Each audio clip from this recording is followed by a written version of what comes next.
జనసేన అధ్యక్షులు ఆంధ్రప్రదేశ్ రాష్ట్ర ఉప ముఖ్యమంత్రి పవన్ కళ్యాణ్ పుట్టినరోజు సందర్భంగా ఆత్మకూరు మార్కెట్ యార్డ్ నుండి జన సైనికులందరూ బైక్ ర్యాలీగా బయలుదేరి గౌడ్ సెంటర్ మీదుగా నంద్యాల టర్నింగ్ నుండి ప్రభుత్వ ఆసుపత్రికి చేరుకున్నారు. తర్వాత ఆత్మకూరులోని ప్రభుత్వ ఆసుపత్రి నందు రక్తదాన శిబిరం ఏర్పాటు చేసి 50కి పైగా జన సైనికులు రక్తదానం చేశారు.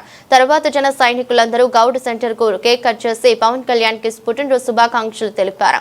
మధ్యాహ్నం ఎస్ఆర్బీసీలోని వృద్ధాశ్రమంలో కేక్ కటింగ్ మరియు వృద్ధులకు పళ్ళు బ్రెడ్ పంచడం జరిగింది. కార్యక్రమంలో ఆత్మకూరు ప్రభుత్వ hospital superintendent doctor Rayudu, Atmakur town CI Ramu, rural CI Suresh Kumar Reddy, TDP పట్టణ నాయకుడు వేణుగోపాల్, ఆత్మకూరు పట్టణ కార్యదర్శి అబ్దుల్లాపురం భాషా, టీడీపీ నాయకులు మరియు జనసేన ప్రచార కార్యదర్శి శ్రీరాములు, అరుణ్, హరీష్, నాగరాజు, రాజు, శ్యామ్, అమానుల్లా, ఇంతియాజ్, సుదర్శన్, రఘు, కిరణ్, అంజీ, సుకన్య, మెహబూబ్ మరియు జన సైనికులు పాల్గొన్నారు.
No.